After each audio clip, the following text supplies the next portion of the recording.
की इस वीडियो में हम बात करने वाले हैं डॉक्ट्रिन ऑफ इंडोर मैनेजमेंट के बारे में। तो सबसे पहली चीज़ होती है कि डॉक्ट्रिन ऑफ इंडोर मैनेजमेंट होती क्या है। इसे ट्रंकेट रूल भी कहा जाता है, जो बेसिकली आउटसाइडर को प्रोटेक्ट करती है एंड एज्यूम करती है कि जो भी प्रोसीजर्स, जो भी फॉर्मेलिटीज़ अपनाई जा रही हैं किसी कंपनी में, वो प्रॉपरली फॉलो की जा रही होगी, चाहे उनको एक्चुअल में फॉलो किया जा रहा हो चाहे ना किया जा रहा हो। आपको एक चीज़ बता देना चाहता हूं कि कंपनी जो होती है उसके पब्लिक डॉक्यूमेंट्स होते हैं, जिसमें आर्टिकल्स ऑफ एसोसिएशन रहता है एंड मेमोरेंडम ऑफ एसोसिएशन रहता है। एंड ये through the doctrine of the constructive notice ये माना जाता है कि कोई भी पर्सन जो डील कर रहा है कंपनी के साथ, उसने इन डॉक्यूमेंट्स को अच्छे से गो थ्रू कर लिया होगा। लेकिन कि अब कंपनी किसी कॉन्ट्रैक्ट में आती है, वो तो आपने चेक कर लिया कि आप उस कॉन्ट्रैक्ट के साथ कंसिस्टेंट है मेमोरेंडम ऑफ एसोसिएशन के साथ, या फिर एओए के थ्रू आपको पता लग गया। लेकिन उनके इंडोर क्या चीज़ें चल रही थी, इंटरनल मैनेजमेंट कैसे चल रही थी, उस चीज़ को आप नहीं पता लगा सकते एंड उसमें आपकी कोई भी गलती नहीं रहती है। तो ये जो डॉक्ट्रिन ऑफ इंडोर मैनेजमेंट है, जिसको ट्रंकेट रूल भी कहा जाता है, उसी चीज़ से आउटसाइडर को प्रोटेक्ट करती है।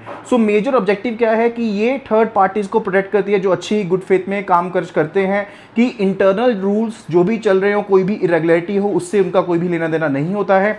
एंड ये स्कोप वाइज देखें तो सभी external parties, bank, suppliers, investors सभी पर लागू होगा। एंड ये सभी मैटर्स को शामिल करेगी, जैसे कि बोर्ड रेजोल्यूशन है, शेयर ट्रांसफर है, या ऑफिसर अपॉइंटमेंट एटसेट्रा, जो भी रूल्स रहेंगे सभी इसके ऊपर लागू रहेंगे। एंड मान लीजिए कोई इंटरनल फॉल्ट होता भी है तो आउटसाइडर का कोई भी रोल इसमें नहीं माना जाएगा। एग्जाम्पल के थ्रू समझेंगे तो ज़्यादा चीज़ें क्लियर हो जाएंगी।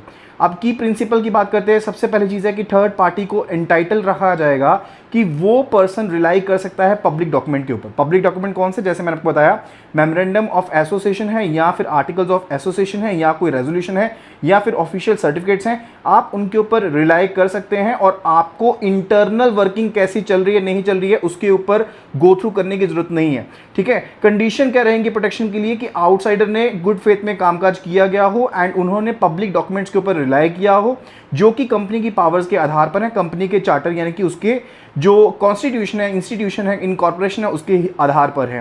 एंड फर्दर कोई भी उनके पास एक्चुअल या कंस्ट्रक्टिव नॉलेज नहीं होनी चाहिए कि इंटरनल इरेगुलरिटी जो थी वो ऑलरेडी वहाँ पर थी। लेकिन कुछ एक जगह पर इसको एक्सेप्शन के तौर पर भी देखा जाता है, जहाँ पर इंडोर मैनेजमेंट का रूल लागू नहीं होगा। इसमें सबसे पहले एक्सेप्शन है कि जहाँ पर पर्सन को ऑलरेडी नॉलेज थी कि इंडोर लेवल पर कोई ना कोई इरेगुलरिटी थी, बट स्टिल पर्सन ने उस चीज़ की तरफ ध्यान नहीं दिया।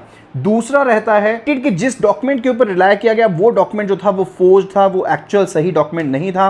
एंड अगर ट्रांजैक्शन अल्ट्रा वायर्स है, अल्ट्रा वायर ट्रांजैक्शन वो होती है जो मेमोरेंडम ऑफ एसोसिएशन के ऑब्जेक्टिव से बाहर रहती है।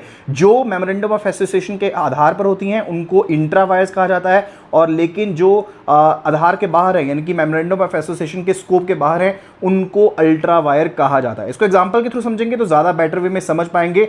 देखिए, कंपनी थी एबीसी प्राइवेट लिमिटेड, उसने बेसिकली डिबेंचर्स इशू करने थे और एक बोर्ड रेजोल्यूशन पास किया गया उसके आधार पर। लेकिन इंटरनली जो रेजोल्यूशन था इस डिबेंचर्स को इशू करने का, वो कभी भी कंपनी के सेक्रेटरी के द्वारा पास नहीं किया गया, यानी कि जो भी quorum ऑफ डायरेक्टर्स है उनके द्वारा साइन किया जाना था, लेकिन साइन नहीं किया गया। XYZ बैंक ने कंपनी सेक्रेटरी के सर्टिफिकेट के आधार पर, पब्लिकली फाइल रेजोल्यूशन के आधार पर एडवांस दे दिया, बैंक को एडवांस दे दिया एंड फर्दर डिबेंचर्स इशू करने के लिए पैसे दे दिए गए। लेटर ऑन जब कंपनी एबीसी प्राइवेट लिमिटेड को ये चीज़ पता लगी कि डिफॉल्ट हुआ है एंड उनसे क्लेम मांगा गया कि डिबेंचर्स थे, तो पता लगा कि डिबेंचर्स जो इशू किए गए थे वो इनवैलिड थे।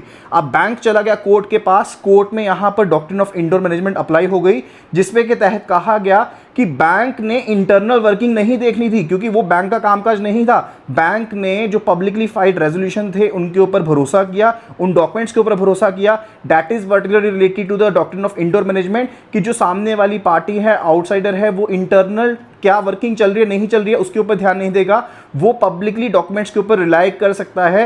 एक्सेप्शन यहाँ पर ये 3 केसेस से जो मैंने आपको बताया, ना तो नॉलेज में होना चाहिए, ना डॉक्यूमेंट फोर्ज होना चाहिए, ना ही वो अल्ट्रा वायर्स होना चाहिए। अगर ये 3 चीजें नहीं है तो आपको भी बेनिफिट मिल सकता है इंडोर मैनेजमेंट से रिलेटेड।